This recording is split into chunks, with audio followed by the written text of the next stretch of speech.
Math used in swimming.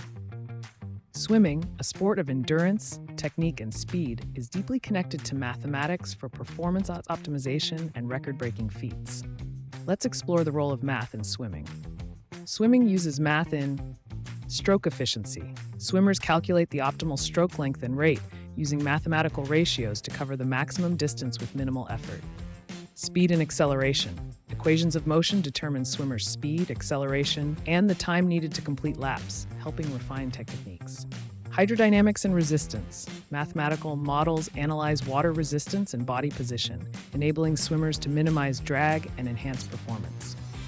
Pool dimensions and turns. The pool's dimensions and timing of flip turns involve geometric calculations for efficient lap completion.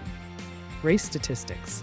Metrics like lap splits, stroke rates, and finish times rely on arithmetic and data analysis to monitor progress and set goals.